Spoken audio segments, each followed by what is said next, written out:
पहले ही दिन ब्रह्मास्त्र देख कर आया। जो काम 300-400-500 रुपए में हो जाना चाहिए था, उसमें 1000 के ऊपर लग गए।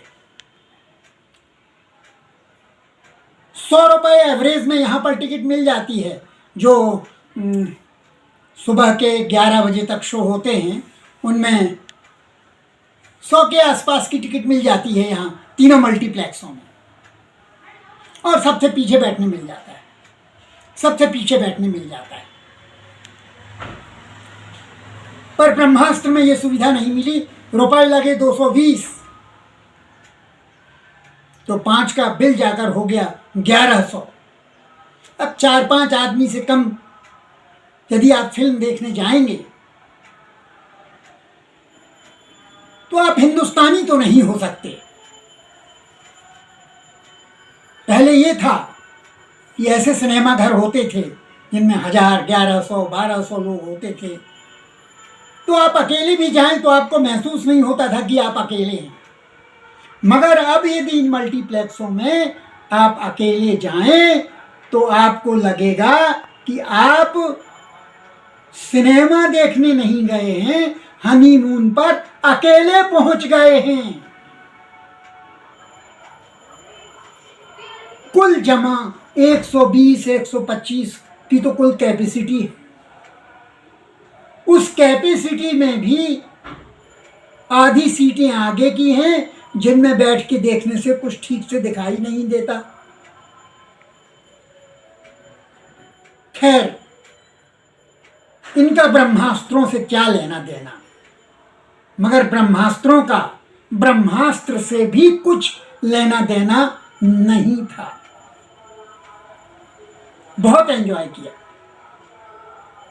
और आज जब ये समाचार पढ़ा कि पहले ही दिन उसने 75 करोड़ का आंकड़ा छू लिया, और जो है हिंदी सिनेमा के गलियारे जो हैं गदगद हो गए, चारों तरह हुआ कि देखो एक जो है सूखा था वो निकल गया और एक फिल्म आ गई जिसने बॉक्स ऑफिस पर कमाल कर दिया। खुश हुई, खुश हुई। खुश होना अच्छी चीज।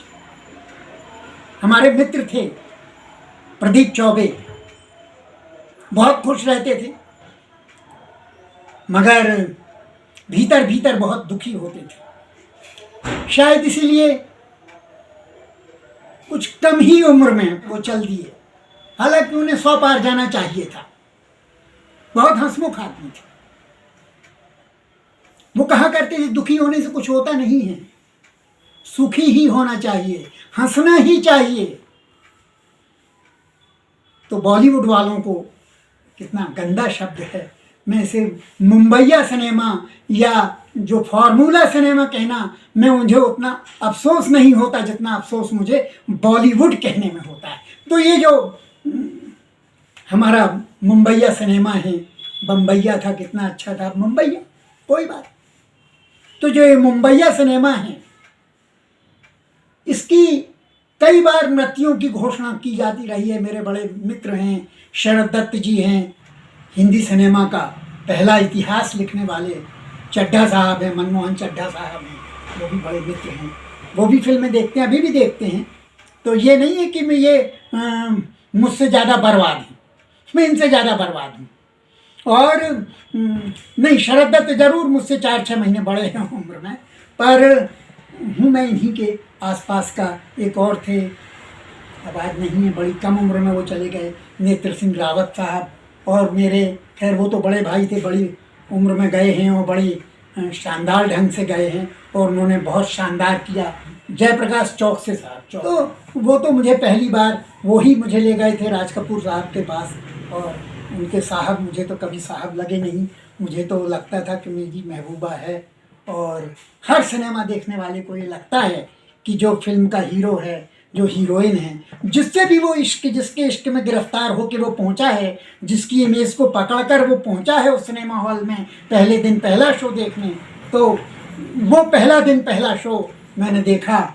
और रणबीर कपूर से कम आलिया भट्ट का आकर्षण नहीं था, क्योंकि सौरभ शुक्ला साहब ने पहले ही कह दिया था कि मैंने स्टूडेंट ऑफ द ईयर 16-17 बार देखी, और सिर्फ आलिया भट्ट के लिए देखी, क्योंकि मैं मानता हूं कि महेश भट्ट का यदि हिंदी सिनेमा को सबसे बड़ा कंट्रीब्यूशन है तो ये कि उन्होंने हिंदुस्तानी सिनेमा को आलिया भट्ट को दिया है, जो मधुबाला, हेमा मालिनी और माधुरी दीक्षित का परफेक्ट कॉम्बिनेशन है।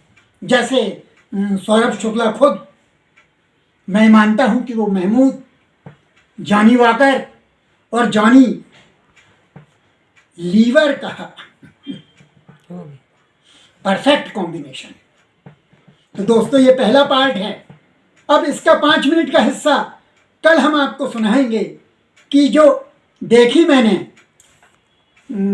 ये ब्रह्मास्त्र, तो उसका कैसा मजा लिया, क्योंकि मेरे तो 1100 खर्च हुए ना। मैं तो भाई जब जाता हूँ तो पूरा हिसाब किताब बराबर रखना चाहता हूँ कि कुछ मज़ा आया कि नहीं। 1100 रुपये और 4 घंटे, क्योंकि फिल्म ही 3 घंटे